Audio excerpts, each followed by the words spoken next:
In the small, close-knit town of Ikoyi, Lagos, Nigeria, two young women formed an unlikely but unbreakable bond. Adaeze came from a life of structure, guided by the devoted Christian values her parents, Pastor Emeka and Nneka, had instilled in her since birth. Her father's voice echoed through her mind about the importance of preserving purity and virtue until married. In contrast, Chinyere had experienced much more hardship in her young life.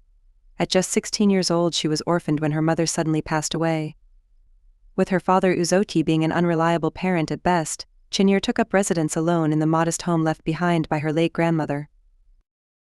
Though their backgrounds were worlds apart, Adaeze and Chinyere found a kinship while working as apprentices at Madame Cynthia's hair salon shop after completing secondary school. Adaeze was drawn to Chinyere's sharp wit and unwavering confidence, qualities she admittedly lacked herself. Chinyere, starved for friendship and femininity after her mother's passing, appreciated Adaeze's gentle warmth. On the surface, their contrasting personalities seemed to balance one another perfectly. Adaeze's piety kept Chinyere's impulsive nature in check, while Chinyere's sporadic spontaneity helped Adaeze not take life too seriously. They were an inseparable pair, staying late after their apprenticeship duties to chat and dote on each other's ambitions and dreams of young womanhood. However, the bond between the two friends was soon tested when a rash of unsettling rumors began circulating about Chinyere's absent father Uzochi. According to whispers, he was more than just an inadequate parent. Uzochi was accused of being a feared and powerful witch doctor, a practitioner of evil occult rituals. Some even went so far as to declare he had used his dark powers to kill Chinyere's mother. For the first time, Nneka began to have reservations about her daughter's close friendship with the supposed daughter of a sinister witch doctor. During one of her regular evening visits, Nneka's dear friend Funmi pulled her aside to caution about the potential dangers. "Do you truly want that poor child Adaeze keeping company with Chinyere?" Funmi asked with a concerned furrow in her brow. "Her father's dealings in the demonic are well known in this town. I've heard tales that would curdle your blood about the sorts of dreadful curses Uzochi has cast on those who have crossed him." Nneka felt her heart drop into the pit of her stomach. She had witnessed firsthand the peculiar changes in Chinyere's behavior following the death of her mother. Could her sweet, silly friend have been negatively influenced by evil forces from her own father? "You cannot allow your daughter to remain in that malicious man's crosshairs any longer," Funmi continued, placing a hand on Nneka's wrist. "I beg you, sever ties with that girl's family before it's too late, and their darkness manages to seep into your home." That night, Nneka mustered every ounce of courage she could find to relay Funmi's dire warnings to Adaeze over their evening meal. Her daughter's cherubic face twisted into an expression of confused defiance as the words spilled out about her friend's alleged troubled roots. "But Mama, Chinyere is one of the kindest souls I know," Adaeze protested with furrowed brows. "She's always looked out for me at the tailor's shop and kept me laughing through even the most grueling tasks. How could someone so wonderful come from evil?" Nneka could see the hurt in Adaeze's warm brown eyes as she processed this new information about her dearest friend's family. She instinctively reached across the table to take her daughter's hands in her own, giving them a reassuring squeeze. "I understand how hard this is for you to accept, my child," Nneka said softly. "But you know we cannot take chances when the whispers speak of dealings with the devil himself. For your own spiritual protection, we must put distance between you and Chinyere. At least until the truth can be uncovered." Adaeze fell silent as she slowly retracted her hands and folded them onto her lap, her gaze falling downward as she absorbed the weight of her mother's plea. For once in her life, blatant defiance began to take root within her usually obedient heart. She knew her friend was no angel. Chinyere had her rough edges and penchant for mischief. But could she truly be tied to evil on such a severe spiritual level simply based on idle small-town gossip about her estranged father? Adaeze was skeptical, but also deeply afraid of what might happen if the rumors rang true. The next morning, Adaeze kept to herself as she helped open up the tailor shop alongside Madame Cynthia. No matter how ferociously she scrubbed the crimson batik fabrics clean in the buckets of hot water, Adaeze found her mind continuing to drift back to her friendship with Chinyere. A knot formed in the pit of her stomach when she realized she may have to choose between loyalty to her family or her friend. Just after the early morning rush subsided, the ringing bells above the shop's front entrance announced Chinyere's arrival for her shift. Adaeze couldn't bring herself to make eye contact as her friend danced over with her usual radiant smile and warm greeting. She suddenly saw Chinyere through a different lens after last night's revelation. Perhaps it was the humidity from the shop's cramped quarters, but beads of nervous sweat began dotting at Adaeze's brow as Chinyere rambled on, completely clueless to her friend's inner turmoil. Every tale about her father's suspicious nightly activities the other apprentice girls shared over lunch caused Adaeze's stomach to twist into tighter knots. When their grueling shift finally ended, Adaeze felt a conflicting swirl of relief and dread for her inevitable one-on-one time with Chinyere as they made their usual commute home together on foot. She spent most of the journey step for step beside her friend in tense silence, wringing her hands while deep in thought. "What's got you so quiet all of a sudden?" Chinyere asked as they reached the crossroads where their paths diverged toward home. She gave Adaeze's arm a playful nudge with her elbow, cracking a warm smile. "I've never seen you look more constipated." A weak, forced chuckle slipped past Adaeze's lips. She could feel the flesh of her palms growing clammier by the second as she steadied her nerves to speak her mind at last. "Actually, Chinyere, there is something I've been meaning to discuss," she said cautiously, avoiding direct eye contact. "It's about your father." "My father?" Chinyere scoffed, rolling her eyes. "Please, don't waste your breath on that useless old man who abandoned me after Mama's death. He's nothing to me." Adaeze exhaled slowly, realizing her attempt to ease into this difficult discussion had promptly backfired. There was no avoiding laying all her suspicions out on the table between them now. I know, but that's just it." She pressed on, shifting her weight anxiously from one foot to the other. "My mother has been hearing terrible rumors circulating about your father, that he's some sort of witch doctor, practicing evil demonic rituals in secret." Chinyere's face contorted into an incredulous scowl. "Excuse me? And you're actually believing that hogwash?" "Well, I don't want to believe it," Adaeze said defensively, shrinking under her friend's intensifying glare. "But my parents have made it clear they have concerns about me remaining close with someone possibly involved in the occult against God's will. For my own safety, they want me to distance myself from you until—" "Save it," Chinyere spat out, raising a hand into the air to silence Adaeze mid-sentence. Her dark eyes narrowed with a potent fury. "I can't even begin to believe my ears right now, Adaeze. You're really going to toss our friendship aside as if it never meant anything, just because a few miserable gossips can't mind their own damn business around here?" Tears of anguish and humiliation began welling up in Adaeze's eyes, blurring her vision. "It's not." In the aftermath of her brutal falling out with Chinyere, Adaeze felt utterly alone and adrift. She had naively believed the bond she shared with her closest friend was powerful enough to withstand whatever hurtful rumors were being spread. But Chinyere had reacted with such explosive anger and betrayal when Adaeze admitted to having doubts about her father's alleged ties to witchcraft. The trust and closeness they had spent months carefully cultivating was shattered in an instant.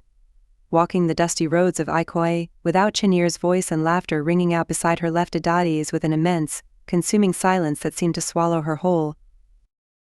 She tried convincing herself this was for the best, that she was simply heeding her parents' wisdom about spiritually protecting herself from any potential occult influences, no matter how unfounded they may be.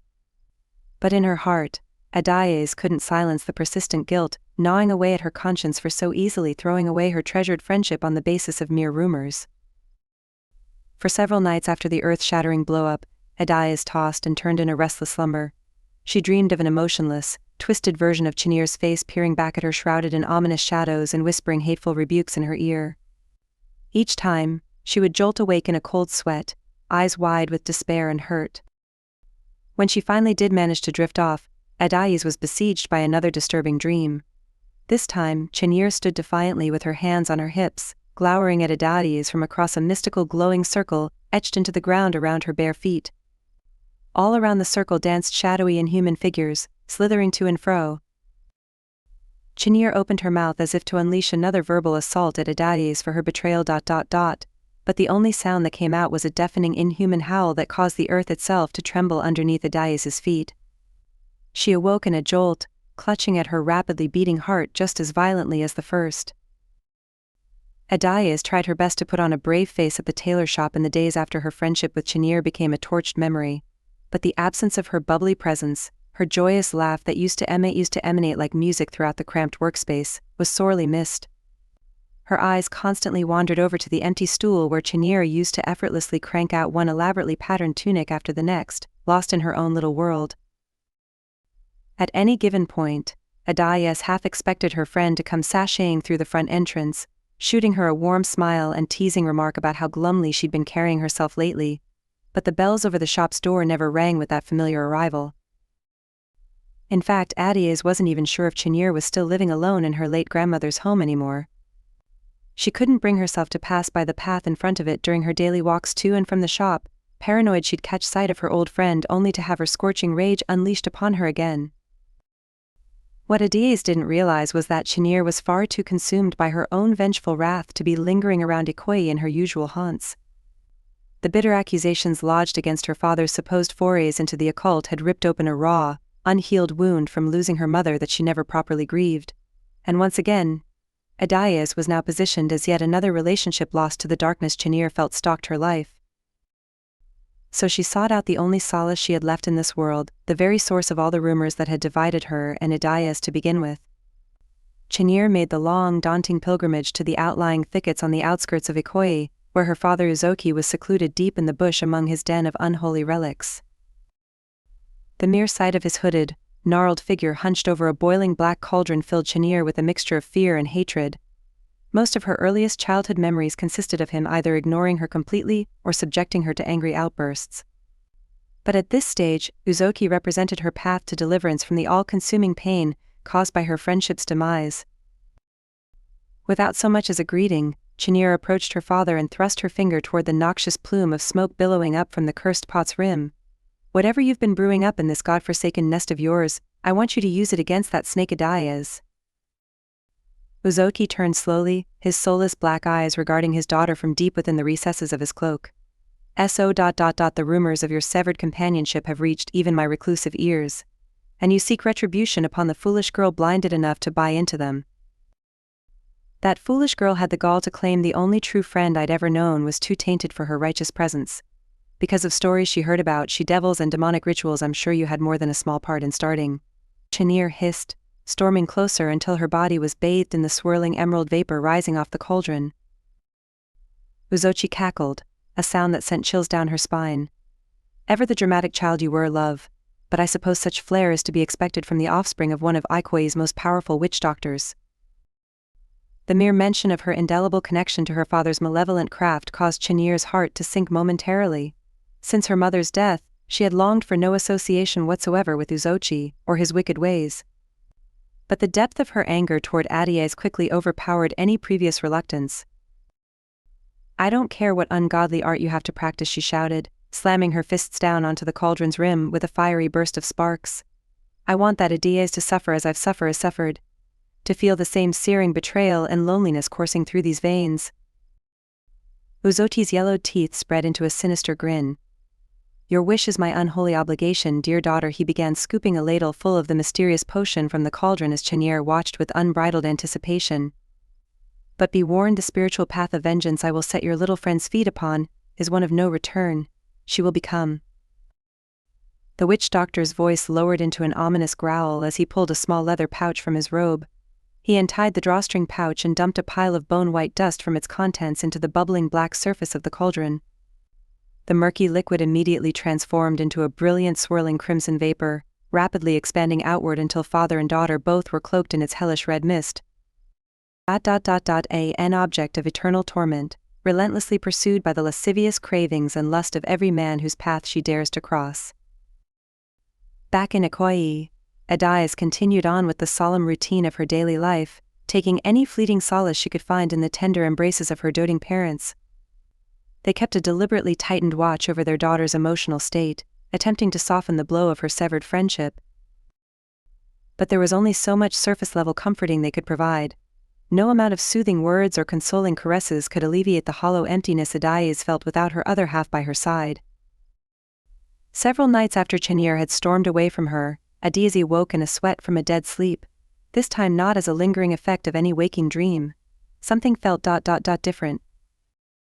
A peculiar, unfamiliar warmth stirred within the pit of her abdomen. It blossomed swiftly outward until every nerve ending was tingling with a mix of arousal and discomfort, unlike anything Adaeze had experienced before in her young life. She kicked free of her sheets, desperate to release this pleasurable fever rising inside her with a rush of night breeze wafting across her glistening skin. No matter how tightly she pressed her thighs together or fanned her face, the yearning heat only continued building to an unbearable degree. Afoul. As the first rays of dawn crept through Adaeze's bedroom window, she lay awake in a cold sweat, staring blankly at the ceiling. Her limp body was drained from battling the insatiable urges raging through her mind and soul throughout the night. What demonic force had seized control of her very being? Adaeze tightly clutched the thin cotton sheet against her chest, consumed by overwhelming shame. Visions of herself wantonly pursuing any warm body in sight, be it man, woman or even beast, to satiate these ravenous carnal appetites, caused hot tears of despair to streak down her cheeks. She had never felt so violated, so utterly detached from her own pure, carefully preserved innocence. It was as if an entirely separate malevolent entity had taken up residence inside her, corrupting her inner light with lasciviousness and hostility toward morality. As the first faint activity began to stir from her parents' bedroom across the hall, Adaeze panicked. How could she even begin to explain to her beloved guardians what sort of spiritual darkness had inched its way under their own roof to defile their precious daughter so thoroughly? Her mother's familiar call to wake for morning devotionals sent a new tremor of dread shooting down Adaeze's spine. She tugged her tattered sheath tighter, curling up in the fetal position as footsteps approached her door. The mere thought of her pious parents catching even the faintest whiff of impropriety permeating from her person made her physically ill. "Adaeze? My child, it's time to greet the new day with prayer," her mother Nika's gentle voice carried through the doorway. There was a soft rapping of knuckles against the wood. "Are you feeling all right this morning?" Adaeze squeezed her eyes shut, desperately hoping her deathly silence would dissuade her mother from entering. She rashly wondered if she could feign fever, keeping herself quarantined until until what? Until the seductive demon possessing her very womanhood simply released its fiery clutches of its own volition and left her be? The thought seemed more laughable by the moment. Already, she could feel her cheeks flushing with a familiar scorching heat, as the tantalizing phantasms crept back into the recesses of her mind. Visions of rippling muscles and bronze skin and musky sweat raged against her tightly squeezed eyelids. This was a battle she would not win on her own. Before Nika could intrude further, Adaeze flung herself up from the bed, clutching the bedsheet haphazardly around her body and stumbling toward the door. She unlatched it with a trembling hand, squinting into the light of the hallway at her mother's concerned expression. "Mother, I must speak with Papa right away," Adaeze sputtered out, unable to even make eye contact through her overwhelming shame. Something has taken hold of me in the night. A sickness, but not of the body." She paused, the truth of her dire situation finally spilling forth from her lips like a torrent that could no longer be contained. "Satan has found his way into my spirit, into my very womanhood. I am beset by urges no child of God should ever fathom, feeling ragged breaths escape between her gritted teeth as she steadied herself against the doorframe. "You must fetch Papa quickly, before I become overcome with lust. Hurry, before I surrender myself to the devil's whims." Nika stood frozen in stunned silence for the span of a heartbeat, agape with horror at her daughter's disturbing admission. Adaeze's piercing cries finally shook her from her haze, turning on her heels to race for the couple's bedroom where Pastor Emeka still slept. Within moments, her doting father emerged half-dressed in his nightclothes, looking bewildered and troubled as they guided him into Adaeze's bedroom. One sweeping glance around the space told the pious man all he needed to know about what spiritual evils had invaded their family's sanctuary. Furniture stood overturned, the pungent odor of rancid sweat and strange pungent herbs hung heavy in the close air. Pastor Emeka felt a swell of emotion in his throat, but quickly strangled it to maintain his devout stoicism. This was no mere demonic temptation plaguing his poor Adaeze, this was the malicious work of an occult possession. Without a moment's hesitation, Pastor Emeka turned his attention to the shivering, swaddled figure of his daughter huddled in the corner, and extended both hands outward, palms facing her trembling body. "Demon, I recognize the vile stench of your work in defiling my blessed child's purity," he called out in a firm, authoritative tone hewn from decades of zealous faith. "Depart from this place in the name of the Lord Almighty. Your leering trespasses into God's kingdom among us shall be purged by holy light."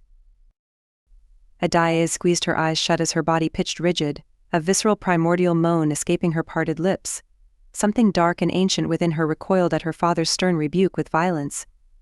She could already feel the intangible presence of some unseen force thrashing wildly in the crevices of both her physical and spiritual being, unwilling to so easily surrender its shadowy grasp.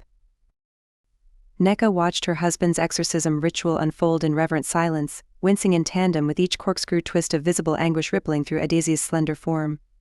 She gathered her ardent faith to join her voice in reciting scripture, begging the Almighty to purify her child's soul. Over Adaeze's rasping grunts of resistance, her mother's tender soprano pitched into the hollow choir. Though I walk through the valley of the shadow, I fear no evil, for you are with me. Pastor Emeka nodded faintly as Nneka's choral incantations resonated through the small bedroom, momentarily drowning out his daughter's disturbing guttural howls. With renewed gusto, his resonant baritone rose to meet her in their divine entreaty, their combined declaration of devotion echoing into the ether. O Lord, mend this mortal vessel. Cleanse these unholy thoughts from her innocent mind. A high-pitched shriek erupted from somewhere deep within Adaeze's gut, a piercing wail that knocked the framed pictures from the walls with its concussive force.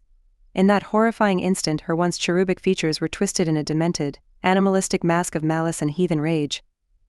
Flecks of spittle flew from her contorted mouth, glistening against the dimmer light of the room, as if lit from within by hellfire itself. Nneka felt her son recoil inward, unable to pry her widened eyes from her sweet child's visage as it seemed possessed by some demonic hag of unimaginable wickedness. She clutched trembling fingers to her chest as she recoiled in terror, pleading under her anguished breath. My God, what has that witch done to my baby? Regaining his own composure, Pastor Emeka met this garish abomination head-on with the full force of his faith in the Lord's unyielding might. His voice boomed with the ferocity of an Old Testament prophet, silencing Adaeze's feral screeches as his words became empowered with a brilliant, all-consuming light. In the name of my heavenly Father, I compel you release this innocent lamb from your insidious grip. Release her. Time itself seemed to bend and warp within the pressure cooker of the room's spiritual cataclysm. As the last syllables escaped Pastor Emeka's lips, an impenetrable pressure expanded out in all directions in a blinding flash of heat and white luminescence that obliterated any lingering shadows that had infested the space. An otherworldly, inhuman shriek of pain pierced the very heavens, and then utter, tranquil silence. When the haze finally dissipated, Adaeze lay withered in a trembling heap on the wooden floor. Tears of relief streamed down her sweat-soaked cheeks as the full understanding of her harrowing ordeal set in. She was free of the demonic force that had possessed her mortal vessel, thanks to her parents. In the years following her harrowing exorcism, Adaeze found the strength to slowly rebuild her life from the ashes of trauma. Though she would forever carry the emotional scars of the darkness that once took possession of her mind, body and spirit, she refused to let it define her. Much of the healing process remained an uphill battle against the understandable skepticism and sideways glances from Ikoyi's deeply religious community. More than a few holier-than-thou busybodies wagged their tongues, speculating that she had opened herself up to satanic influences through immorality. A small, but vocal majority even advocated for her permanent exile from the region before her unnatural urges infected others. But Pastor Emeka stood firm as an unbending oak tree, never once wavering in his fierce protection and support of his precious daughter. Through the grace of God alone, he proclaimed boldly, had Adaeze's soul been redeemed.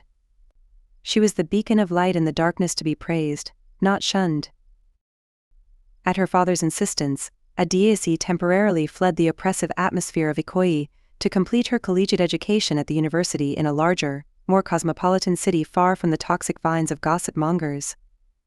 It was a grueling first step, but the distance helped provide a mental seclusion in which Adaeze was able to confront the haunting visages of her inner demons at her own pace.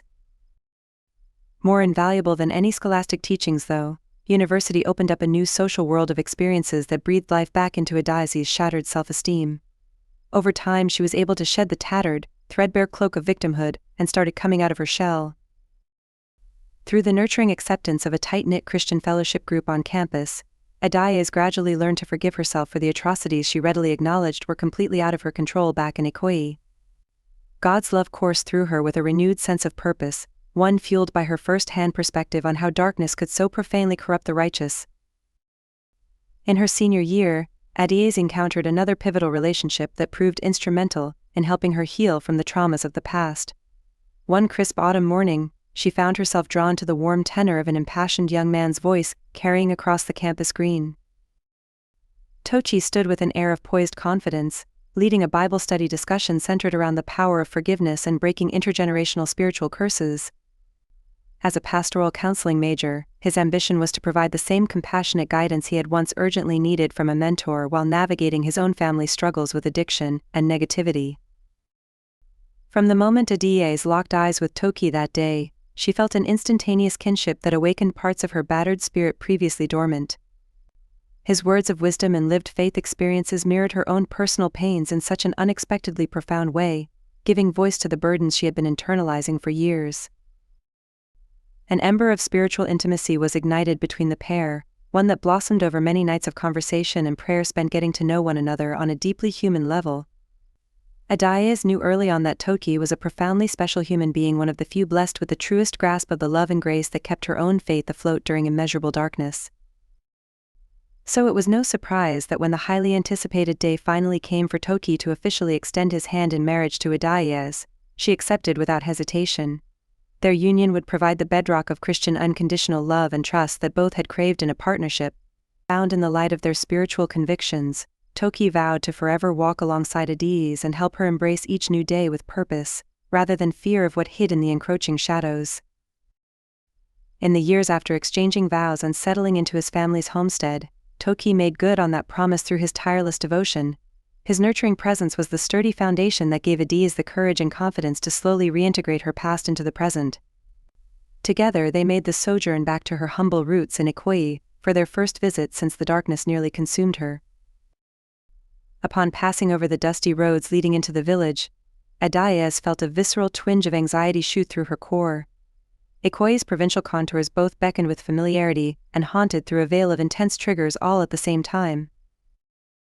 How many of these buildings, people and pathways carried specters of the girl she used to be, the facade of the pious perfectionist tragically undone and defiled by malicious spirits, or even more distressingly of the writhing, possessed husk that lascivious entity had temporarily reduced her to. Tochi could sense the conflicting blend of muscle memories stirring within Adaeze, even after all this time. With a reassuring squeeze of her hand, he softly spoke up from the passenger seat of their sedan. "You don't have to carry the weight of those burdens any longer, my love. We have left those shadows in the past, where they belong." Adaeze exhaled slowly, more for herself than an acknowledgement of his words. After all this time putting in the work on her spiritual recovery, she knew Toki spoke nothing but truth, and yet, remnants of the past grip still refused to loosen its hold over her entirely. That fact became crystallized when their car reached the familiar fork in the town's main road. With a sharp pang of melancholy, Adaeze instantly recognized the dilapidated building in the near distance. "Oh Tochi ... that was my best friend Chinyere's grandmother's old place," she murmured somberly under her bated breath, "where Chinyere herself lived alone for so many years after her mother passed and her father's witchcraft consumed him." Tochi followed his wife's distant gaze to the crumbling hovel, giving a solemn nod of acknowledgement. He knew all too well how the heinous circumstances involving Chinyere and her wicked father Uzochi had torn Adaeze's world asunder at the peak of their innocent youth.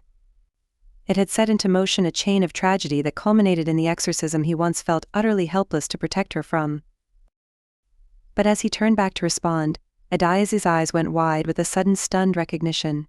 A bedraggled figure emerged just ahead from around the bend in the road, wearing tattered rags and aimlessly staggering in their direction. Chinyere, Adaeze gasped, feeling her heart skip a beat. "Oh my lord ... Chinyere." Before Tochi could hope to react, his wife had swung open the car door and bolted out onto the parched earth, frantically calling her long-lost friend's name over and over in desperation. As Adaeze neared, the full extent of Chinyere's wretched condition became dismally clear. Stringy tufts of matted hair hung from her scalp in graying coils. Dark circles of fatigue bruised the hollows beneath her wild, manic eyes. She shuffled about on battered bare feet, muttering unintelligibly in a cracked rasp that may have been laughter or sobs. After closing the distance, the heartbreaking visage of what this once vibrant, unstoppable force of nature had descended to immobilized Adaeze. Hot tears stung at the corners of her eyes. This was not at all how she envisioned her reunion with Chinyere unfolding after all these years. Even after all the turmoil their relationship brought her, she had never wished true harm upon her first true friend. Chinyere, she mustered through trembling lips, reaching out a cautious hand to try and gain the disturbed woman's attention. "It's me ... Adaeze. Don't you recognize me?" At her touch, Chinyere recoiled as if blazing fire had been pressed against her flesh. Those sunken, unfocused eyes blinked wildly before narrowing into a feline squint full of deeply rooted contempt and disdain. "You," Chinyere hissed, cutting through Adaeze like a dagger forged in the pits of perdition itself. she began shaking her head fervently, clawing at the dingy fabric slung over her emaciated frame.